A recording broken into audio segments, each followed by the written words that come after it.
Hello everyone, and welcome to the Royal College of Occupational Therapists launch event for our hashtag OTs for Equity campaign and Occupational Therapy Week 2021. I'm Diane Cox, Chair of the Royal College's Council. The COVID-19 pandemic has highlighted the increase in health inequalities across the UK. Whilst in theory, everyone in the UK has the same access to healthcare, in reality, the causes of ill health are very different dependent on where you live, your socio-economic class, and your ethnicity. The pandemic has also highlighted how poverty, deprivation, employment, and housing are closely related to health and mortality. As the UK recovers and rebuilds from the pandemic, we have an opportunity to create a healthy, more resilient society. We can only achieve this through governments levelling up health and tackling the root causes of poor health. We need to work towards a fairer distribution of health, and occupational health therapists have the skills to play a key role in making this happen. That's why this week, we're focusing on working with you to shine a light on the role of occupational therapists, the role we currently play in addressing health equity. And with your help, we want to identify the support and tools you need so that you can do even more in the future. We'll be calling on governments, healthcare leaders, and commissioners in all 4 nations to provide long-term strategy, including more resources and funding for occupational therapists. We were privileged to have the esteemed Professor Sir Michael Marmot, Director of the Institute of Health Equity, speak on this subject at our annual conference this year. Delegates were inspired by this session, which is why we want to share it with you again today. Sir Michael isn't able to join the live event today, but he has kindly agreed for us to show his presentation this evening.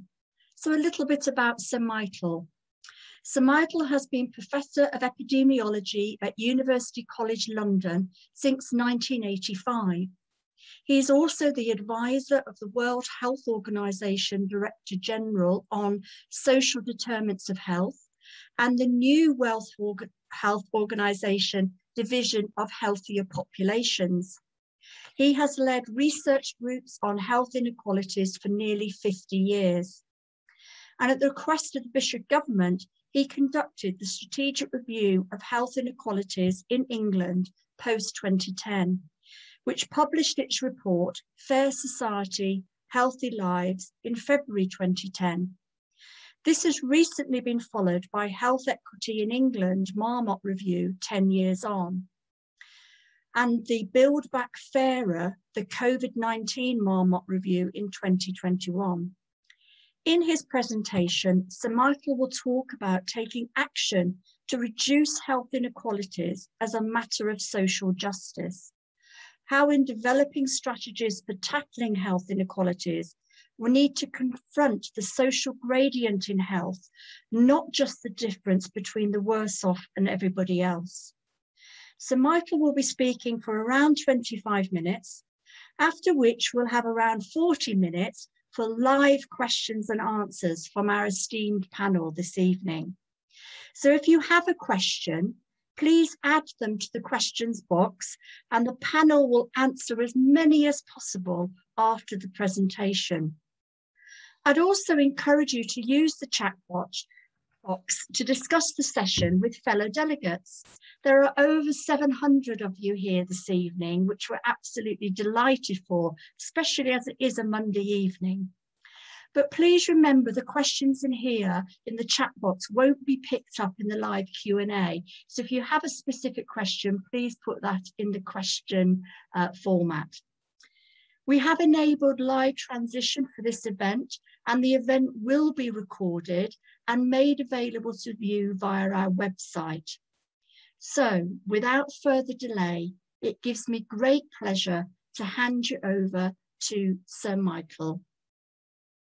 It's a great pleasure to talk to you today. I'm going to talk more generally about what's happening to health and health inequalities in England, particularly in the UK. And you can ask yourself the question of where what you do fits into this picture.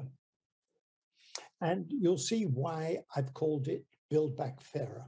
The opening line of my book, The Health Gap, was why treat people and send them back to the conditions that made them sick. Particularly in a pandemic, we're very conscious of the healthcare system, and you work in the healthcare system. But I'm concerned with the conditions that make people sick in the first place. Why treat people and send them back to the conditions that make them sick? Let me illustrate the social gradient in health. The top graph here is life expectancy. Each dot represents a neighborhood, and they're classified by level of deprivation. At the right-hand end, we have the least deprived, and the left-hand end, we have the most deprived. And this is life expectancy. And as I say, each dot represents a neighborhood.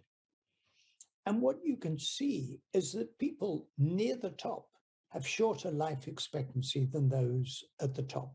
People in the middle have shorter life expectancy than those near the top. It runs all the way from top to bottom. This was figure one, a version of this was figure one in the 2010 Marmot Review. The gap between the 5th centile and the 95th centile of deprivation is 7 years. The poor do have worse health than everybody else, but the real message here is the social gradient. The less the deprivation, the longer the life expectancy. We can pick out areas with much bigger differences than 7 years, but on average, we've got this gradient. The bottom graph is disability-free life expectancy. The gradient is steeper.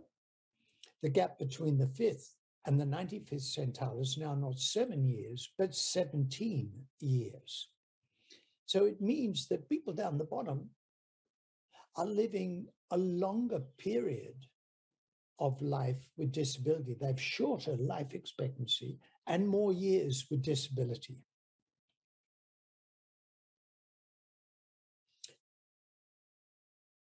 I documented that gradient in my 2010 Marmot Review, Fair Society, Healthy Lives, and summarized the evidence of what you could do to reduce health inequalities. In February 2020, just before the pandemic, with the support of the Health Foundation, we produced Health Equity in England, the Marmot Review 10 years on. What had happened in the last 10 years? The simple summary is we've lost a decade, and it shows. If you look at life expectancy, this is going back to 1980, but I could take it back to 1890. So for 100 years or more, life expectancy had been improving about 1 year every 4 years for women and for men. And then in 2010-11, there was a break in the curve, and the rate of increase slowed dramatically, just about ground to a halt. Wow. What happened in 2010? We had a new government elected, a Conservative-led coalition government. They said, surely you can't be suggesting there was anything that we did that led to the slowdown in health improvement. Well, it's something we need to look at. Maybe was the counter. We've just reached peak life expectancy. It's got to slow sometime. So we looked at other countries. This is annual life expectancy improvement in weeks, 2011 to 2017. Estonia, Norway, Slovakia, Hungary, Denmark, Belgium, Austria, Japan, Czech, Spain, UK. We had the slowest improvement in life expectancy of any rich country except Iceland and the United States. No, we had not reached peak life expectancy. Countries that had longer life expectancy than we did in 2011 were getting a bigger increase. Something went on in the UK that didn't happen to anything like the same extent in all these other countries except Iceland and the United States. I've already shown you the social gradient. This is deciles of deprivation, the gap between the least deprived 10% and the most deprived 10% was 9.5 years for males, 7.7 years for females. And that gap got bigger over the decade. The gradient got steeper. The inequalities were bigger. And interesting intersection with region. This is women, but a similar picture for men. For the least deprived 10%, it doesn't much matter where in the country you live. If you're rich, you can live anywhere, and your life expectancy is relatively good and improved a bit. If you're in the most deprived 10%, it matters a lot where you live. The regional differences are much bigger, and life expectancy was going up for the most deprived 10% in London and going down in virtually every other region. The inequalities between regions were bigger, and there was this intersection between deprivation and region. So pre-pandemic, we had a slowdown in improvement in life expectancy, increase in inequality between deprivation and regions, and third, life expectancy for the poorest people outside London was getting worse. Not a good situation. In my 2010 Marmot review, Fair Society, Healthy Lives, we had 6 domains of recommendations. Give every child the best start in life, education and lifelong learning, fair employment and good work for all. Number 4, everyone should have at least the minimum income necessary for a healthy life. Healthy and sustainable places and communities in which to live and work, and taking a social determinants approach to prevention. Let me illustrate what I mean by taking a social determinants approach to prevention. There's an NHS Eat Well guide, healthy eating. If people in the bottom 10% of household income followed the healthy eating guide, they would have to spend 74% of their income on food. They're not eating unhealthily, as some would have it, because they're lazy. They're not eating unhealthily because they don't know how to cook.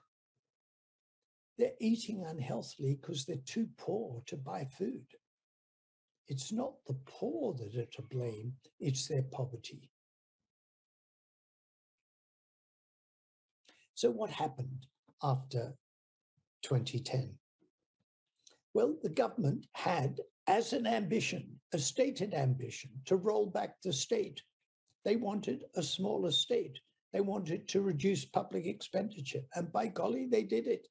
In 2010, 42% of GDP went on public expenditure, and that went down year on year. So by 2019, that 42% became 35%. They did it. And it was done in a regressive way. The gray bars are total local authority spending per person by level of deprivation in which the local authority is located.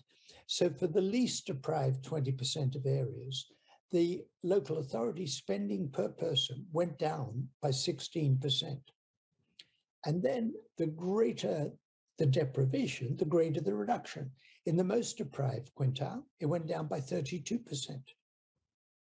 In my 2010 review, we introduced the idea of proportionate universalism. We want universalist policies with effort proportionate to need.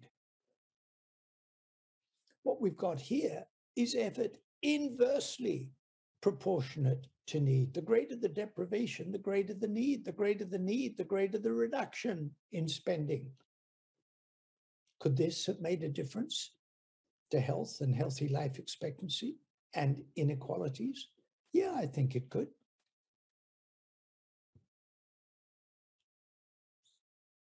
And the problem was, this didn't work in its own terms. This is wage growth in the UK 2007 to 2018, negative in Greece and Mexico, and the United Kingdom, third worst in terms of wage growth. Portugal, Italy, also bad. And then all these other countries had positive wage growth. So if the reason for cutting back the state was supposed to be to put the economy on a good footing, it didn't work, didn't deliver. I won't go through all my recommendations, but let me say that for most of those 6 domains of recommendations, things got worse in the decade.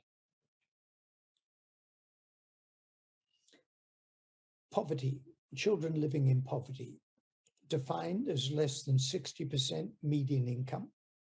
Before housing costs, 18% of children in poverty. After housing costs, 27%. And that 27% went up and became 30% by 2017-18. The child poverty went up.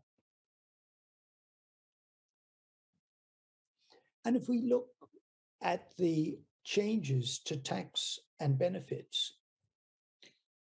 introduced 2015 to 2017 by deciles of household income, the green here are families of working age. If you were in the bottom 10% of household income, as a result of the changes the Chancellor made to the fiscal system, to tax and benefits, your income would go down by 15%. If you were in the next decile, it would go down by 12%, and then 9%. The richer you were, the less the reduction. A policy to make poor people poorer. And the cuts to local government, of course, meant all kinds of things were cut, including services for young people. Could that be why, after a small dip, violence increased? And it increased the most, the more deprived the area. There's the social gradient. Earlier, we had a social gradient, but as I said, in 2013-14, there was a dip.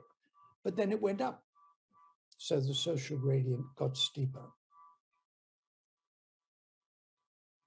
All of that was before the pandemic crashed upon us. And I reviewed what had happened in the previous 10 years. I didn't wait 10 years for my next report, just 10 months. And we produced Build Back Fairer. So there's a lot of talk about Build Back Better. We want Build Back Fairer, greater equity. So we looked at the pandemic and socioeconomic and health inequalities in England, the COVID-19 Marmot Review. I showed you the social gradient in life expectancy. This is the social gradient in mortality from all causes, which is just looking at it the other way. You see this remarkable social gradient. And there's the social gradient in mortality from COVID-19. Almost exactly parallel to the social gradient in all-cause mortality. It means that the causes of inequalities in health more generally And the causes of inequalities in COVID-19 mortality overlap considerably. There's some relative excess for COVID-19 in the bottom 3 deciles, which we think relate to employment in frontline occupations and to living in overcrowded, possibly multi-generational households. But in general, we have this social gradient that looks like the social gradient for all causes. I showed you males, this is females, a very similar picture. And then we have the ethnic differences.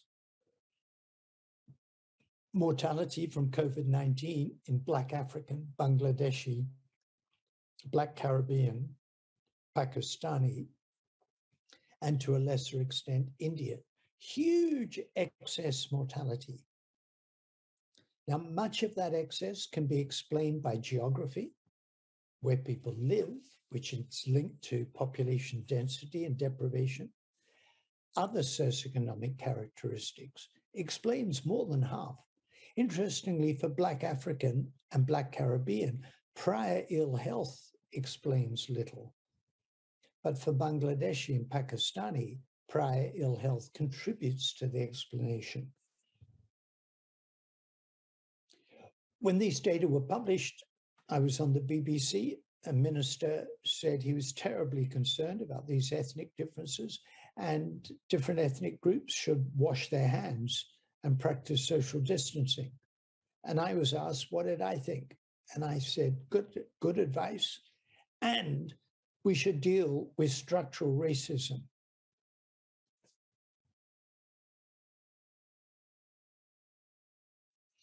And when we look at excess mortality, so in comparing countries, there's some problem with comparing COVID-19 because countries have different styles of completing the death certificate.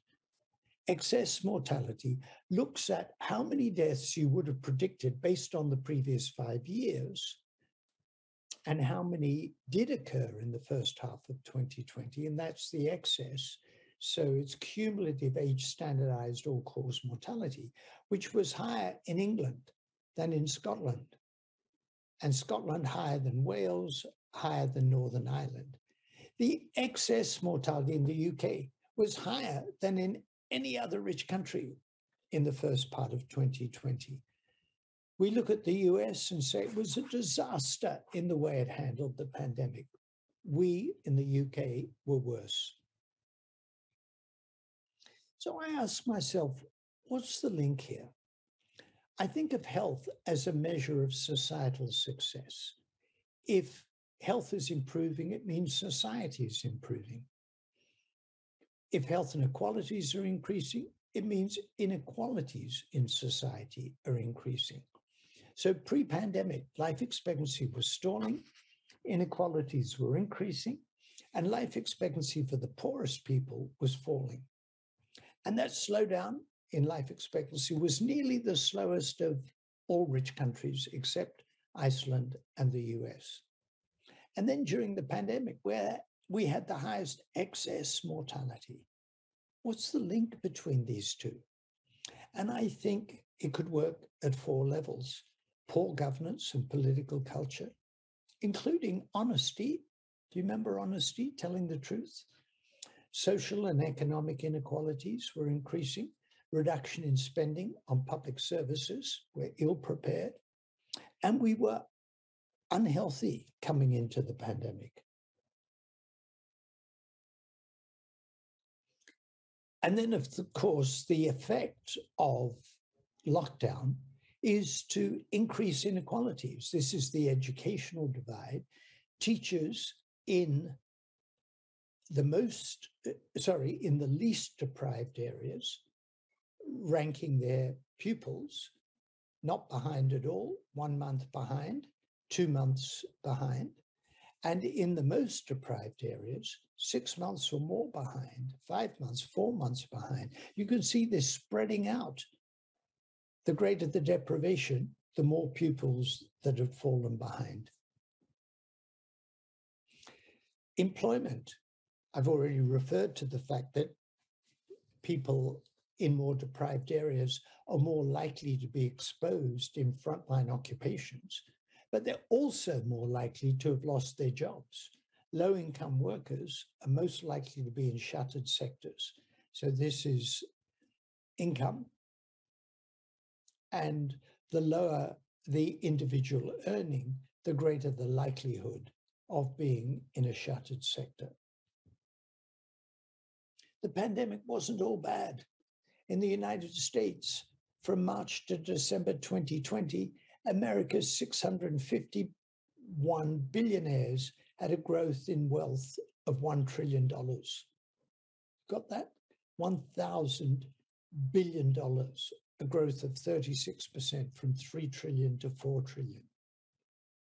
When President Biden's COVID recovery plan was published, and people said, "You're really going to write checks for $1,400 for every individual below a certain income threshold?"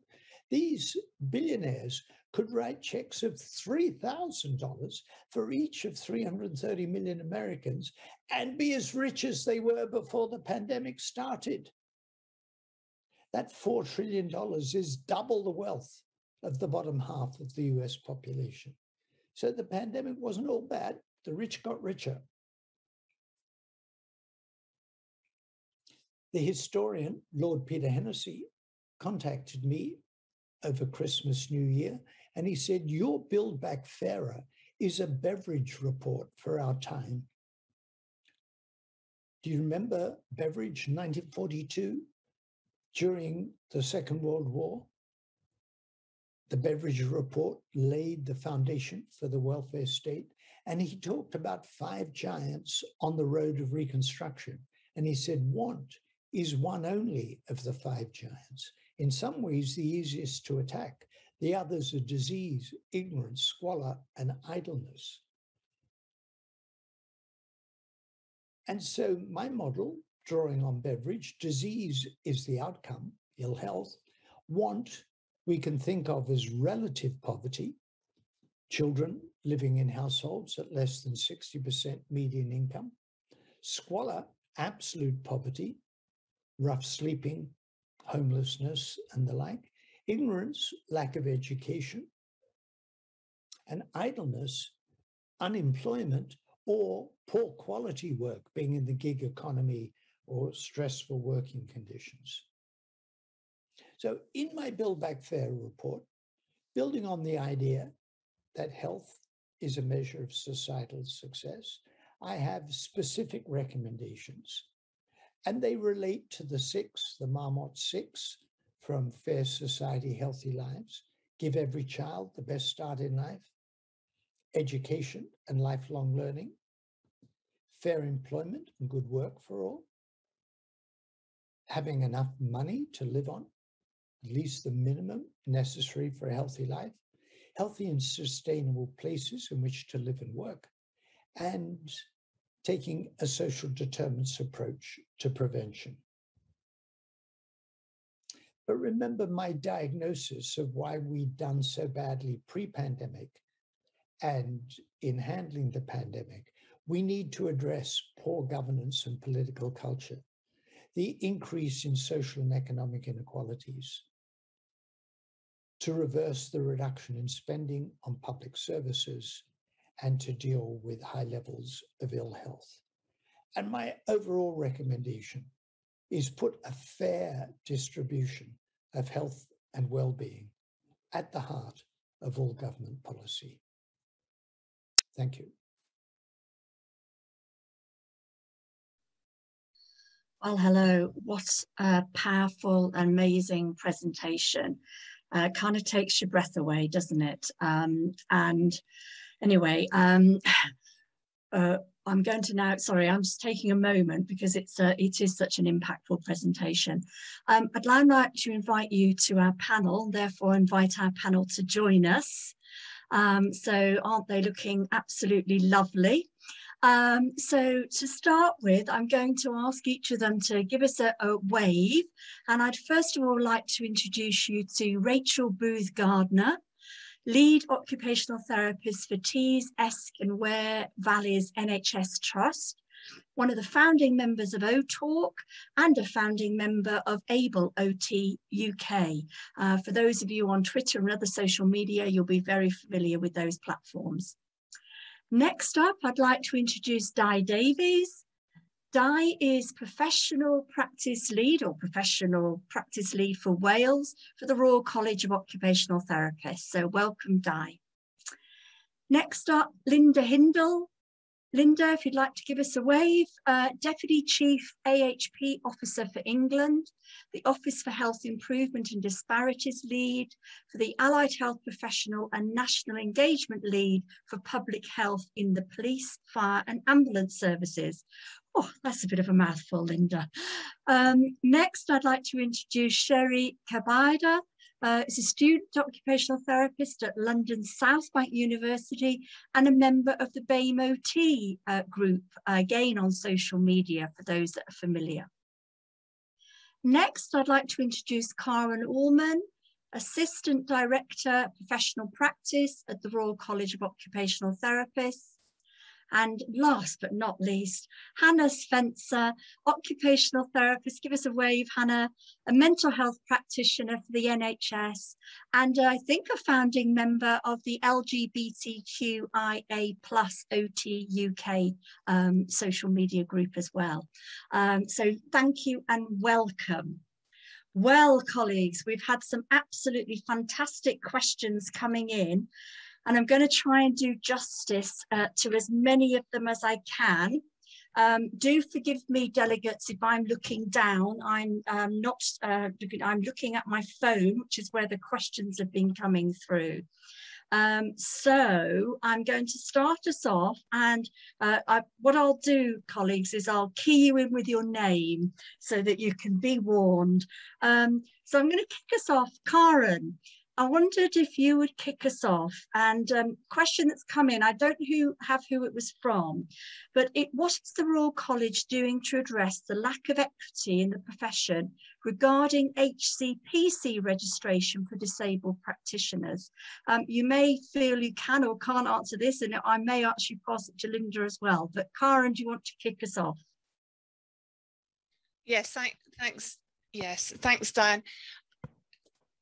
I think I'm pausing at the moment because we've just been thinking about actually where are we at over the last year at the college in terms of addressing health equity and also thinking about equality across the profession.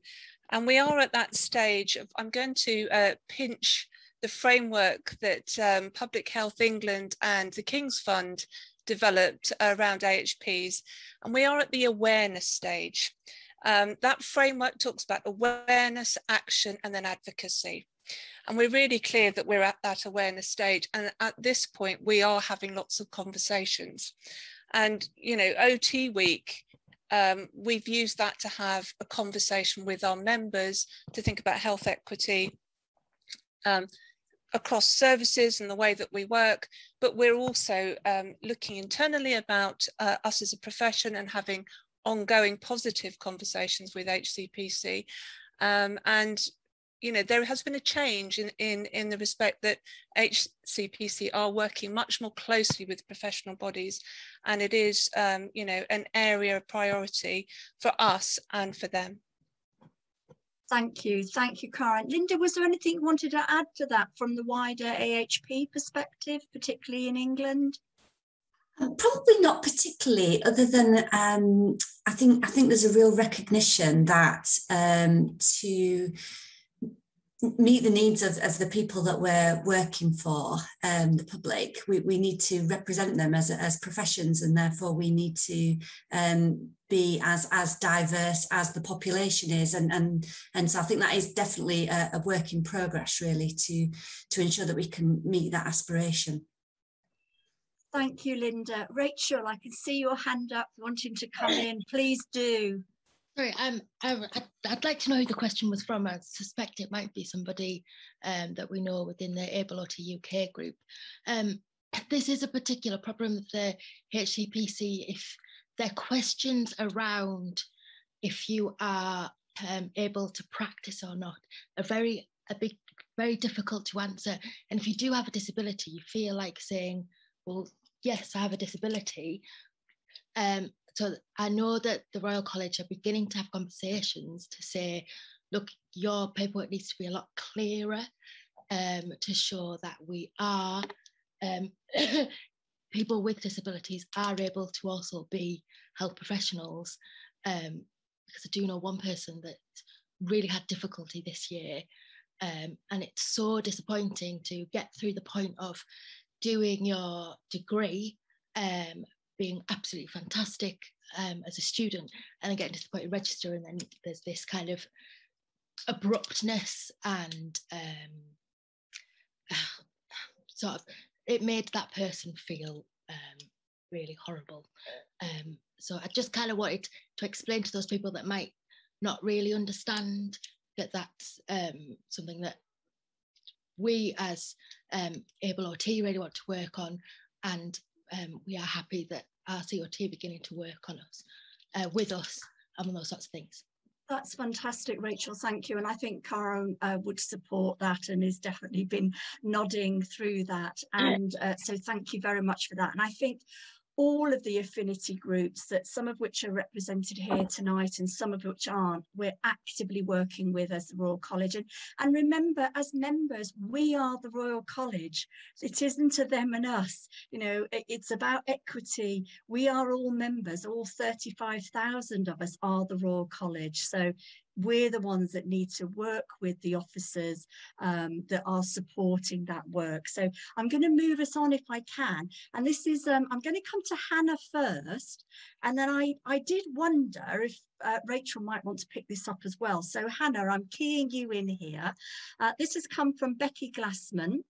Please can we explore the role that OT plays in the physical health in a mental health strategy, which currently focuses on identifying health risks and interventions, but doesn't identify the barriers and inequalities that often cause such risks?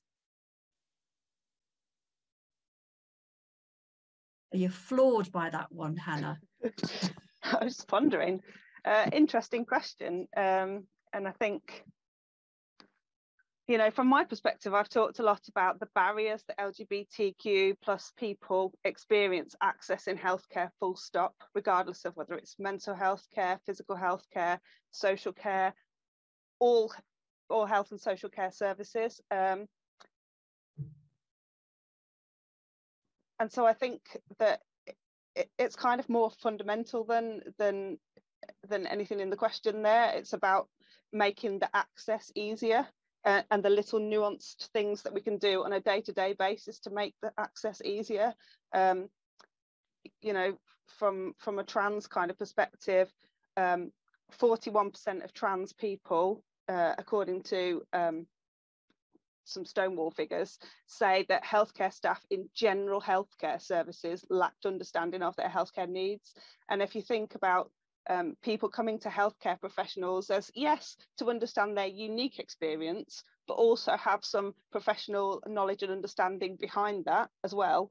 You know, I think that's something to that we all need to be aware of and address. Yeah.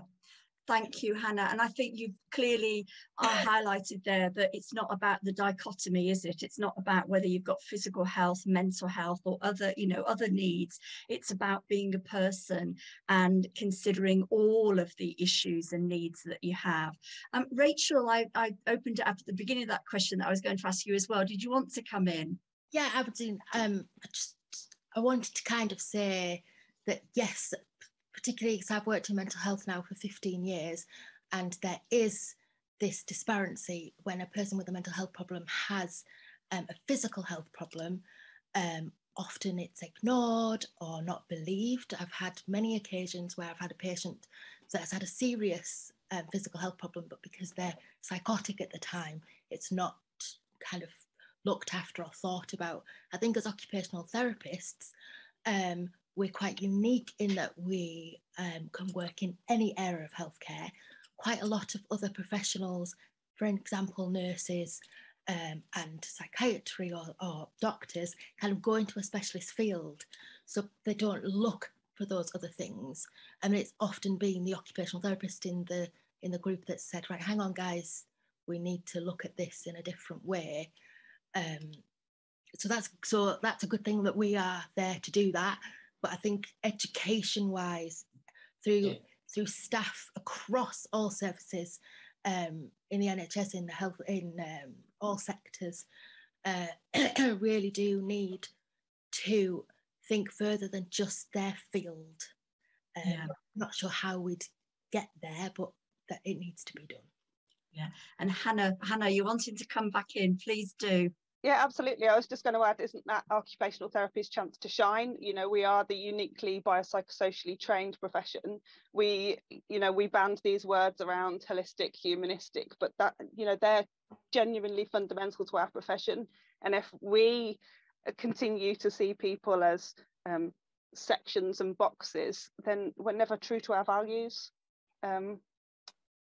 Well put, just well put. I don't know what else to say to that, Hannah. I want to give you a round of applause, but I better not. I'm now going to go on to our next question, that's okay, because there are lots of questions coming through and I want to try and do justice to as many as possible. And just to key them up, I'm going to come to Di and then to Karen on this one. And you may not feel you're the ones to answer, so do feel that if you want to defer it to somebody else. So this question has come in from Sarah Houston, Associate Professor in Health Sciences from the University of East Anglia. So it's got an education twist to it. What can occupational therapists working as academics in the higher education sector do to increase the awareness and understanding of the potential role of occupational therapists and other AHPs in reducing health inequalities and helping people? And then she's got a subsequent question, but we'll kick off with that one first. Di. Yeah, no problem. I think what you get from the report is that we are doing it.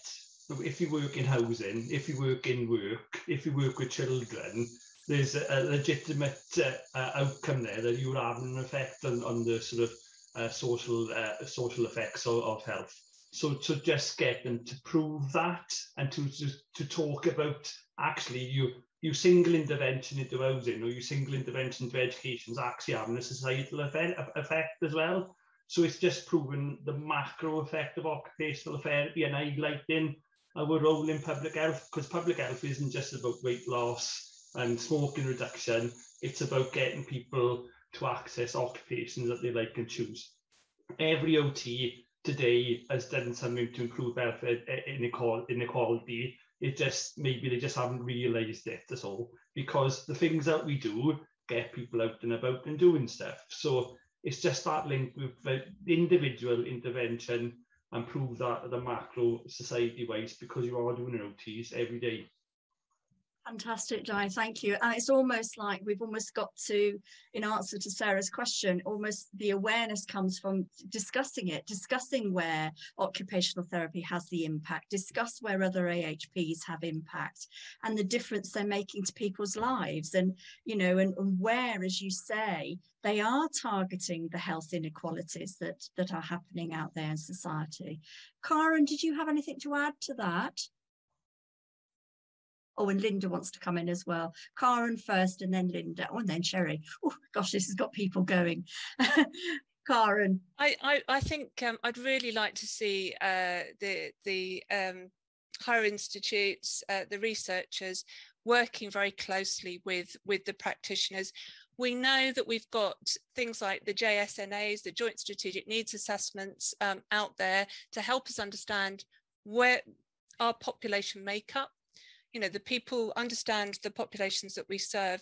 And then it's thinking about our existing services and are those people using those services? I thought it was really interesting at conference.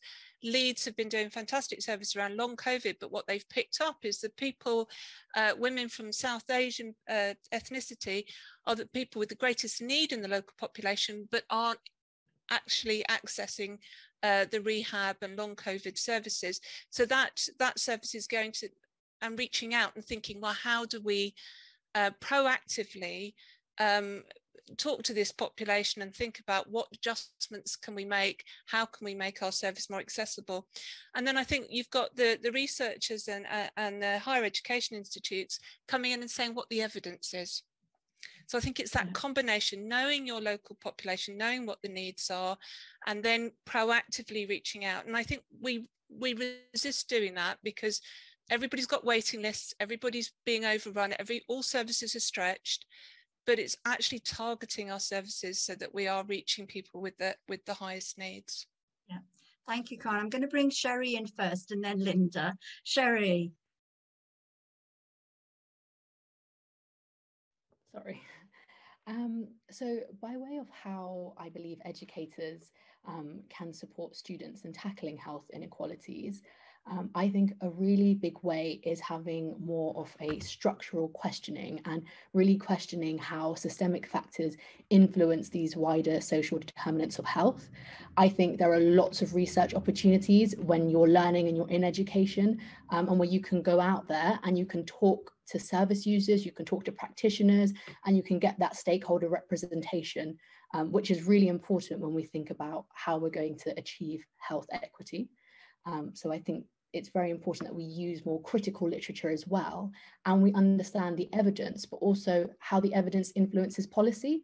Because I think as young healthcare students, we don't always understand how policies and procedures will influence our practice. And this is something we need to learn to challenge so that we can make our practice fairer. Excellent, Sherry. Thank you. Linda.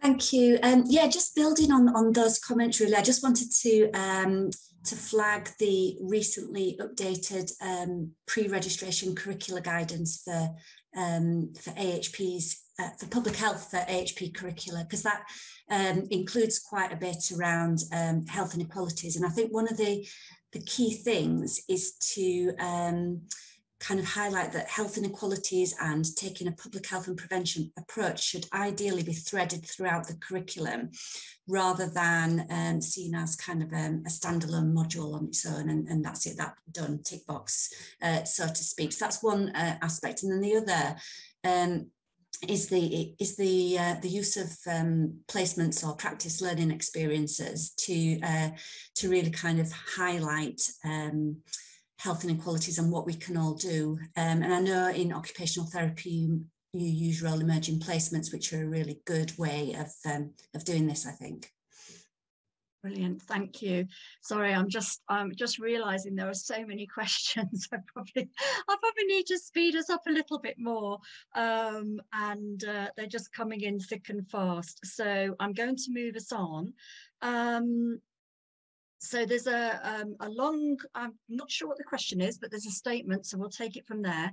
I find that clients having poorer health and less access to services due to the gradient, inverse care, poor housing, poor social networking conditions, etc., as those who are deprived will have the greater vulnerability to illness and disability.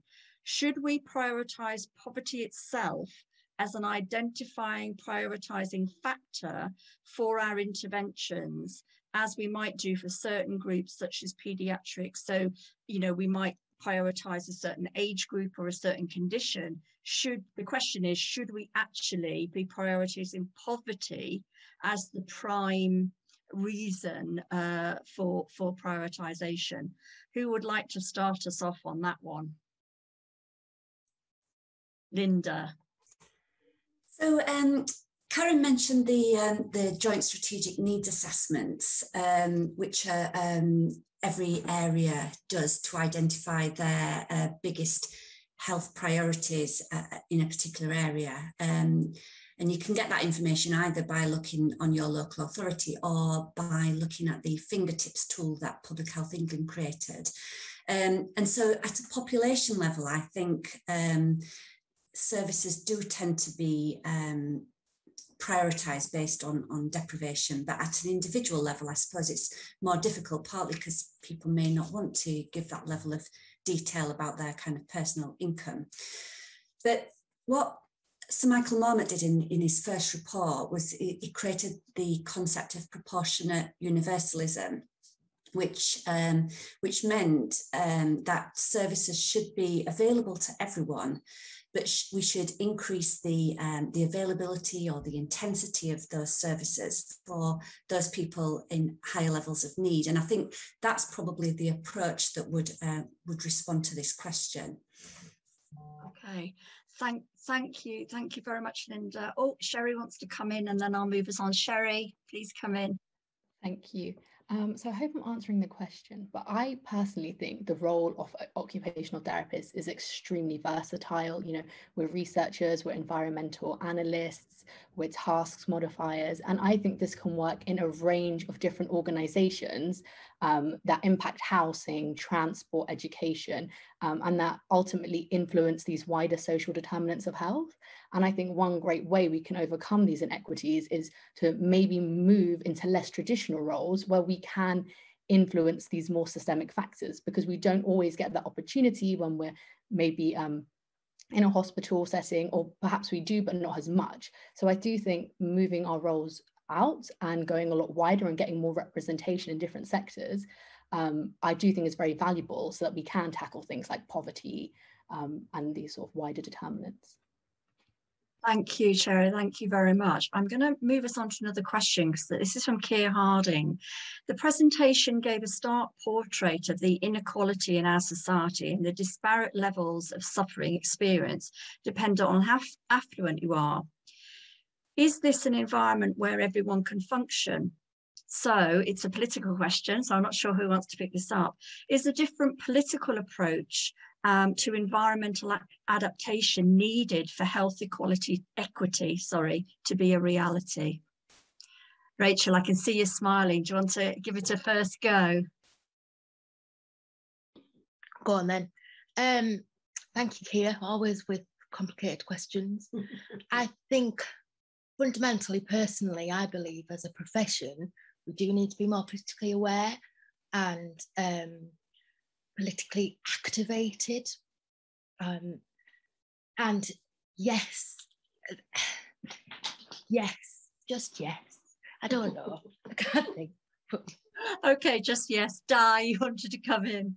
Yeah, so I think you've got to, how you frame this isn't a left-right problem. It's a societal problem.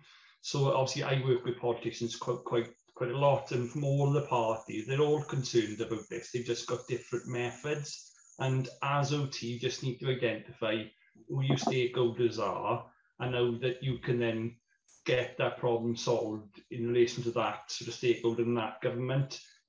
If you think it's one political theory against another political theory, you're always going to be banging your head against a wall, because you're going to think that other side is wrong, and they're not. So you've got to have, wherever your political viewpoint is, you've got to have a broad mind in relation to this, because ultimately it's how service users that get disadvantaged. So let's try and advocate the best way you can in the political environment which you are in. Thank you, Di. Thank you very much. So I'm going to move us on to another question. Sorry, some of them are quite long, so it takes me a while to digest them. So in order to tackle health inequalities, do you think we as a profession need to engage with issues around the environment and climate change, and how closely are they linked? I mean, it's a hot topic. We've got COP26 going on. Is there anyone that wants to start us off with that? Karen, thank you.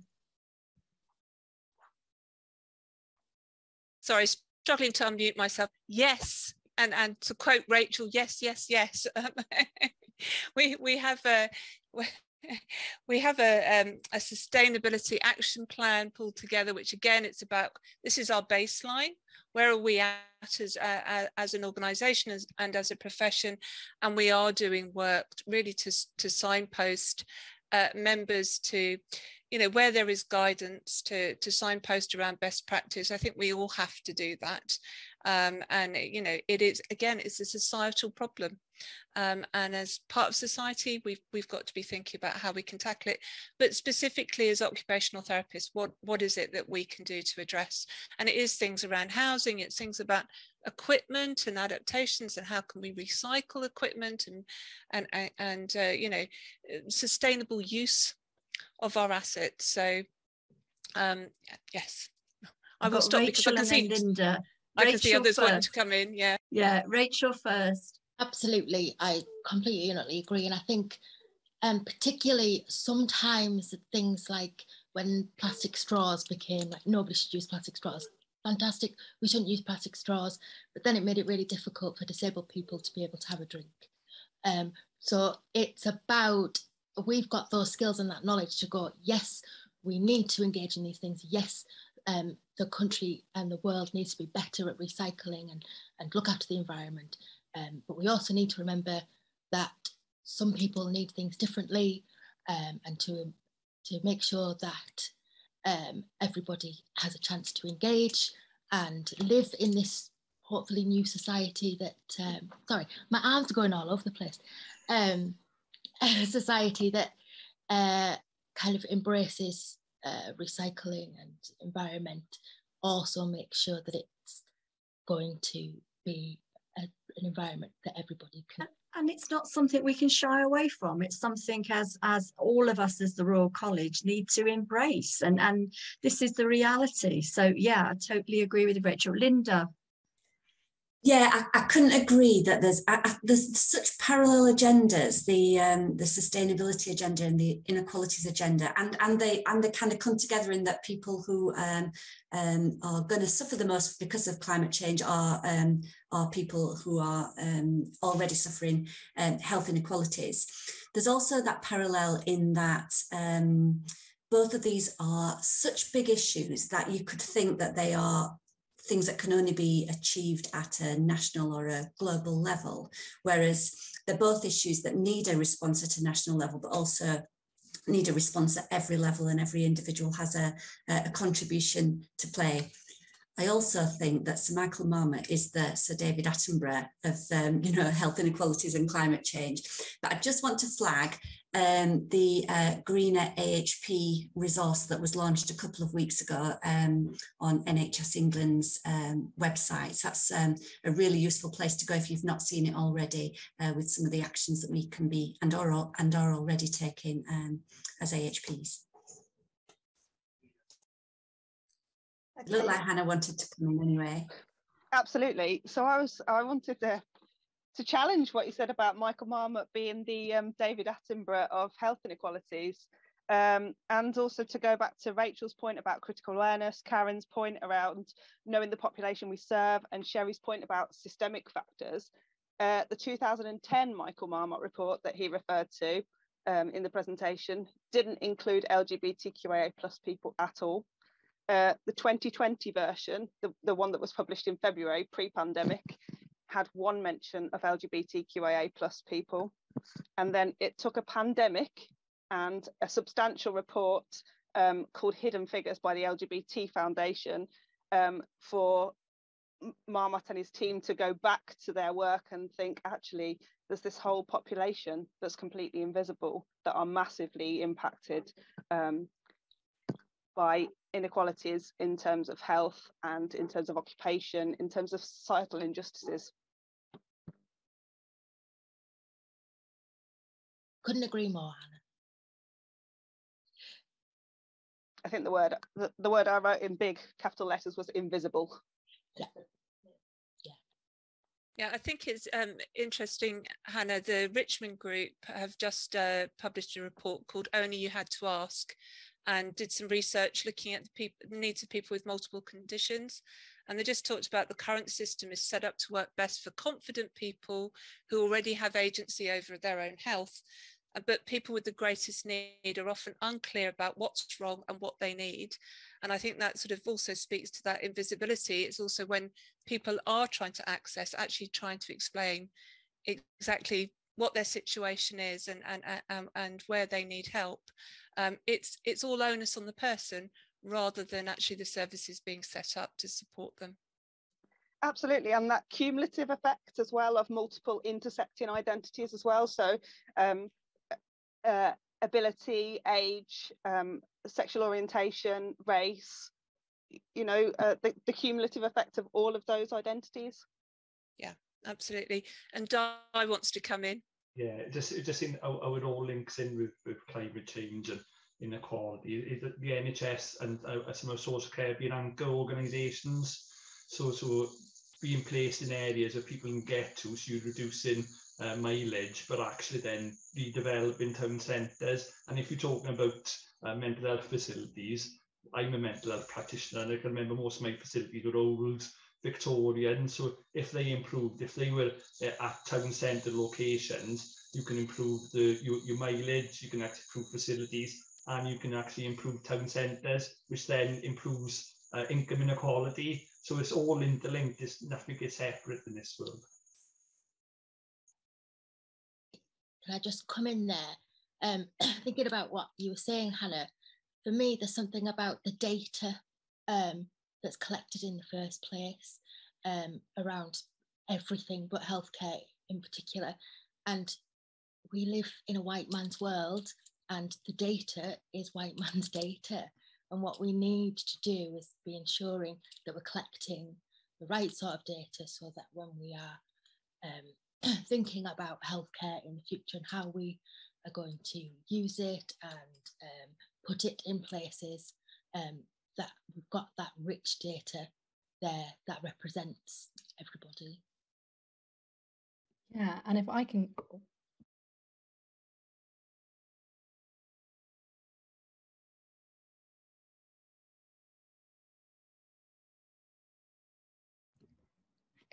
can I go?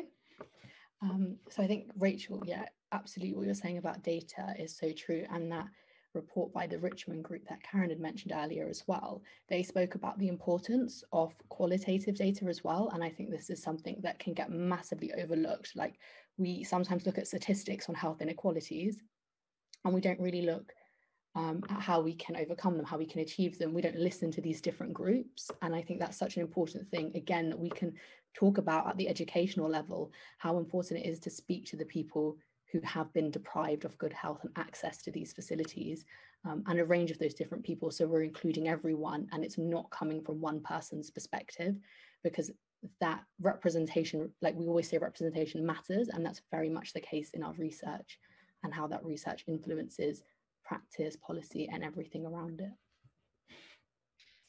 I wonder if the panel has any thoughts about how we reach out and how we do build up trust, because I think, you know, all the reports, we know that we have to take a proactive approach. But I just wonder if you have sort of ideas about if we're aware that there's a population group that you know, is at disadvantage, and our service currently doesn't reflect in terms of referral numbers. What is it? Has anybody got thoughts about what is it a service could do just to start to build up trust and have a conversation?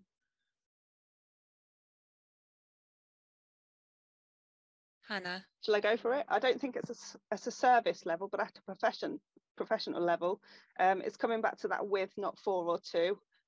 We're humans, we're all in this together, we have our identities. Let's make sure we're showing that our profession represents that diversity of identities. Let's have a profession that looks like the people that we serve, that identifies like the people that we serve, because, you know, we're working with. Yeah, I couldn't agree more, to be honest. And I think this needs to be members-led as well. I don't think it can be RCOP-led, even though we could give you the point is that we're a member organisation, so we need to talk to our service users and patient groups and different stuff, because we don't represent quite a lot of the population. We don't represent the working class communities in the South Wales Valleys or other sort of places. So it's a job of work for all of us to do as a profession, and that's us up in RCOP, and you band 5 OTs as well. Listen to your patient, listen to your service users, so we can better reflect them who we serve. I will say that, sorry, I'm interrupting. I know that Sherry and Rachel both want to come in as well.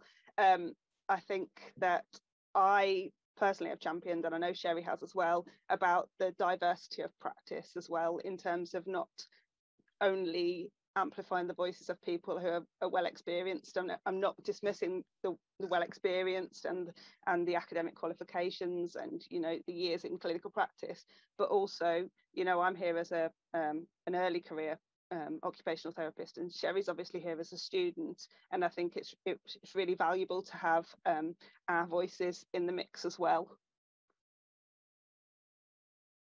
Yeah, can I just say absolutely, Hannah, and I have to say that some of the greatest learning that I've had in my career has been through having students working with me and you know, supporting newly qualified staff. So Rachel, I think you wanted to come in. I was just going to say there's a responsibility, following on from what Hannah said around that the profession needs to be more diverse.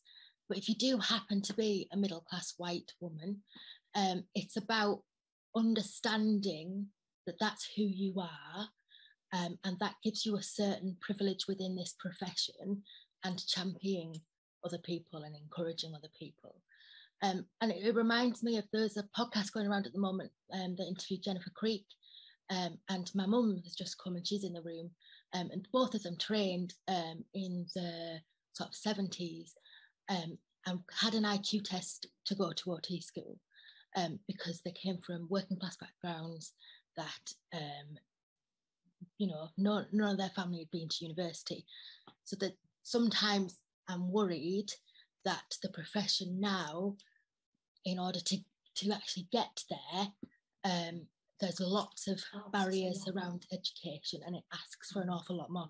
So my mum's trying to butt in now. But yes, so yeah, we need to get out there at the grassroots and think about how we're going to get people to that stage of being able to qualify.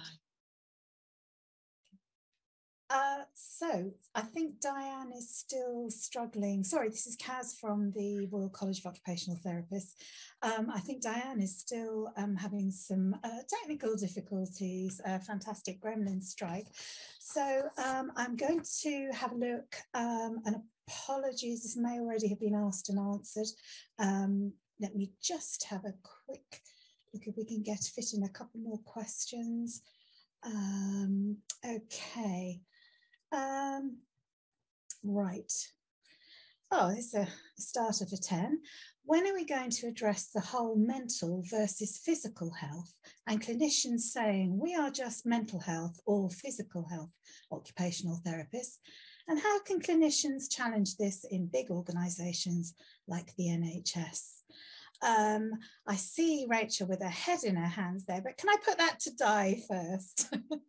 We've long advocated in most of our reports since I've been in ARCOT that actually you trained as occupational therapists, and even if you work in mental health or physical health, if you don't look at the whole person, you can't work with a person based on their occupation, because as we all know as occupational therapists, activity analysis, you have to look at the social, physical, mental health. So if you come out that siloed straight away, or you work in that siloed, it's really disappointing, and you're not utilising our skill.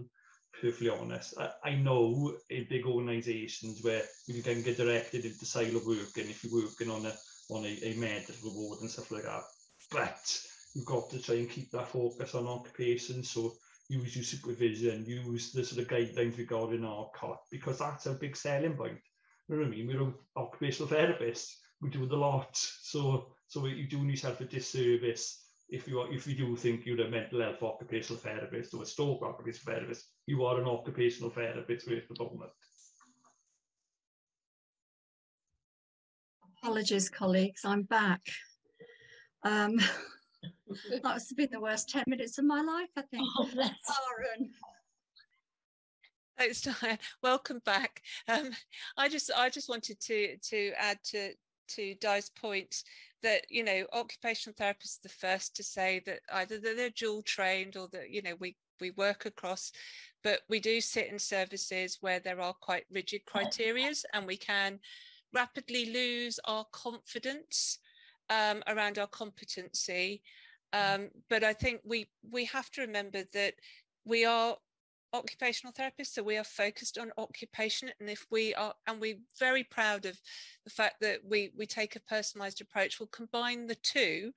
It really then doesn't matter whether that person is coming along with a predominant primary need around mental health or physical. We are thinking about how can we enable this person to participate in the occupations they value. We're thinking about the environment. Does it support or hinder that person with their key occupations? I would say we have just published a Roots of Recovery report, and we've got a fantastic example in Glasgow where they have brought together an integrated service, and they've got occupational therapists from social care background, physical health, mental health, and they've done a red light and red, amber and green traffic light system. So what they've done is they've looked at what are the core competencies that all the occupational therapists can share. Where are the ones where people have perhaps lost confidence or haven't had much recent experience? And then they've put training so that all the occupational therapists can move those amber activities and skills and tasks to green. And then they just refer people with specialist needs to the appropriate specialist occupational therapist. And that way they're maintaining their skills, and they're ensuring that people don't get all these handoffs and don't get battered from one system to another. And I think that's something we should look at more widely adopting. Sorry, I'm just trying to catch up on the question that Kaz asked and coming back to you. So do apologise, colleagues, for that. My internet, which has been incredibly good, dropped out.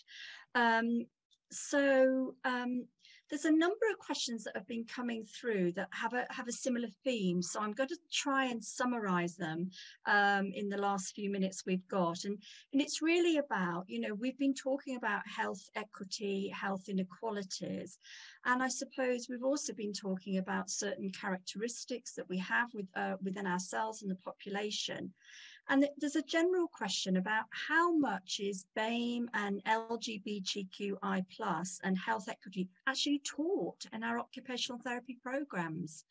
And I think that's something that would be interesting for each of us to reflect on that. I mean, I can reflect on my own training, which was many years ago, and I don't think it was addressed particularly. I think public health might have been mentioned, but that was probably it. So I'm going to go to my top left-hand corner, which is Rachel first. Rachel, your thoughts? Yeah, I mean, thinking back to my training, which was qualified in 2005, there was stuff around communication, and I remember being shown a picture of a woman wearing a burqa and how you might need to communicate differently with her, but it was very, very basic stuff. So absolutely, it really needs to be part of our training. In order, as I said before, it's about being self-aware, who you are, what privileges you have. Because it's okay that if you have a privilege, but being aware of it and being able to advocate for other people is really important. Yeah. Thank you. Sherry, I'm going to come to you next as a current student. How much is actually within your programme that you're currently studying? Yeah, so I think I've been a student at a really interesting time too, where I did half my degree outside of the pandemic, before 2020, and then the other half, in the midst of it all. And I had a fantastic module led by Julian Teo, who I'm sure most of you know. And it was all about public health. It was all about systemic inequalities. It was about how we as occupational therapists use frameworks and models, and we try to develop services and work with different groups. I had a chance to write an assignment on how occupational therapists could work with young refugees, which really challenged my knowledge and helped me to be innovative. And I can say this has really helped me in my placements. I've even started to volunteer with asylum seekers and young refugees and sort of try and use my OT skills when I work with them. So I think it's been amazing, and I think I've very much been encouraged to look at OT from a public health perspective and to consider health inequities in my practice. Oh, great, that's really good to hear. I think obviously a lot of educators on the call will be thinking about that and probably following that module, and will probably be getting quite a lot of calls or DMs on Twitter. Our final question, because it was a long statement and question, but it's about weight stigma, and the general question is about, you know, overweight and weight being not a special characteristic, but actually is an issue. So it's what can the Royal College do to support OTs trying to advocate for people in bigger bodies, in fact encourage this advocacy. Karen, do you want to come in on this? We've got loads of nods around you, and then Linda, I think perhaps it would be lovely if you could come in from the wider AHP point of view, because this isn't just an issue for occupational therapy. Karen. Yeah, this is an area of practice that, you know, we've had lots of discussion about, and we have done some work around in the past, thinking about services, you know, addressing sort of bariatric, I'm going to use that term,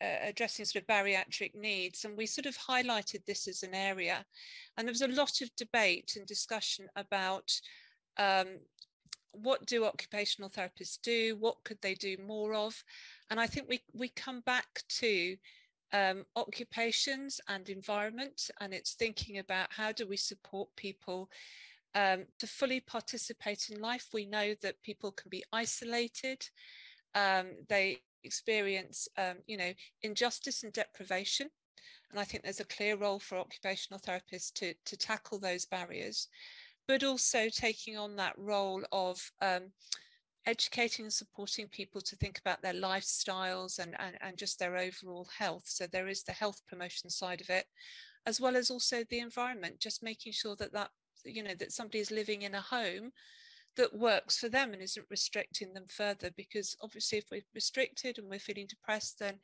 actually that, you know, that's going to have a detrimental, and we know how much sort of isolation, shame and stress can affect people's mental health and well-being. So I think, you know, there are clear roles. We've got an ideas platform as part of OTs for Equity, so I would love to hear people's ideas posted on that platform, you know, either as individuals or as services, about what you're currently doing, what you think we should be doing. Yeah, thank you. And the final word, Linda, before I sort of start to bring us to a close. Thanks. So I answer this question as a dietitian, and this was my kind of specialist area before I moved to public health. It's a real challenge, isn't it? Because, you know, we know that you know, overweight, obesity, well, it's the majority of us that are now overweight. It's the norm to be overweight or obese, but there is a massive stigma there. But we know that that, you know, being a heavier weight is the natural consequence of the obesogenic environment that we now live in, and it's you know, it's a medical consequence in a lot of cases. But there's a prejudice amongst, you know, within society, and that's perpetuated by the media, etc. So the British Dietetic Association have been, you know, part of a campaign to you know, to stop the media I suppose sensationalizing, you know, obesity, and always using you know, pictures of people who are severely overweight. It's a really difficult one, and I think what we can do as healthcare professionals is really understand the you know, the psychology behind eating, as well as the, you know, the behaviour changes that that ideally we want to support people to be able to make, but recognise that it's, you know, it's not as easy as well, you know, when I first started as a dietitian,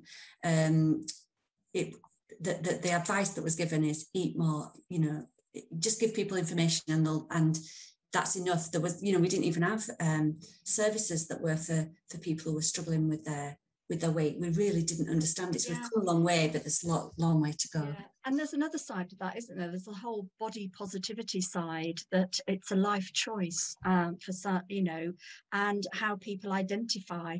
And I think that's something that as occupational therapists, we need to raise our awareness of that people have different life choices and different body shapes, and we need to be aware of all of those body shapes, really, as much as anything else. So I'm going to end the panel there. I'm absolutely, that was just amazing. I am so sorry that I missed a portion of it, and thank you so much to Kaz for coming in and supporting that. I'm mortified that my Wi-Fi dropped out, but it did. So there we go. It's life, isn't it, at the moment? So I really want to just thank our panel so much and appreciate that you've all given your time voluntarily this evening. We could have had a much broader and wider panel looking at lots of different characteristics, but we also needed a panel that was easy to contain, as it were. And I'm just absolutely delighted that you've all been able to take part. I'd also like to thank all of you who have joined us for this launch of the Occupational Therapy Week event. And your questions and comments were amazing, and I have not done them justice by any way. We probably tackled a quarter of them, if not less. So just thank you so much for all those questions that are coming through. I think we will retain the questions, because there's some really interesting points there to take back to Karen's team within professional practice for us to consider, and also with the team in education and research. But there are lots of ways that you can get involved this week. Hopefully people have been getting involved on social media. You can take part in events on Twitter.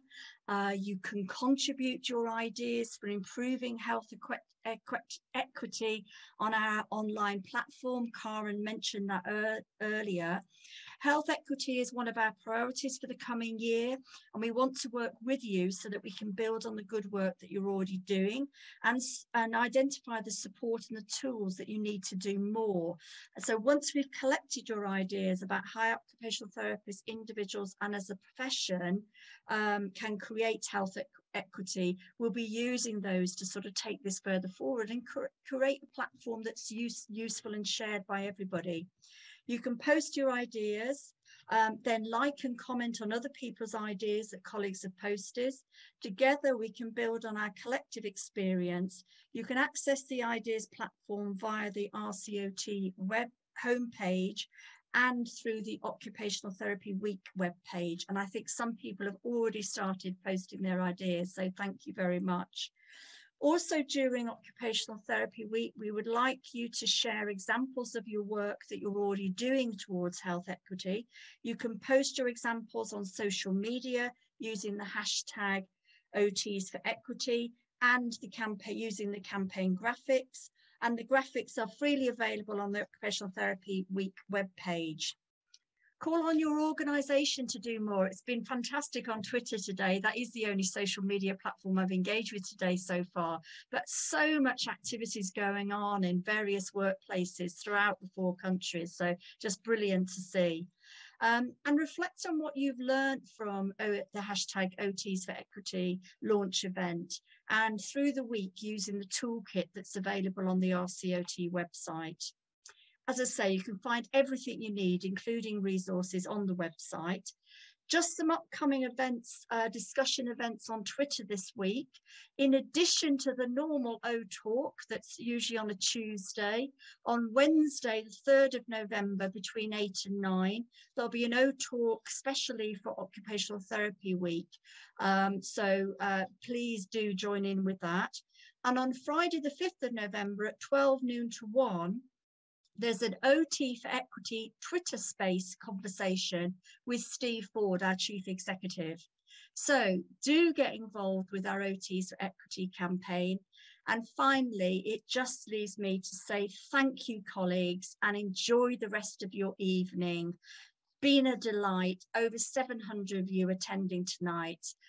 Really pleased. It is being recorded, so it will be available again. Thank you.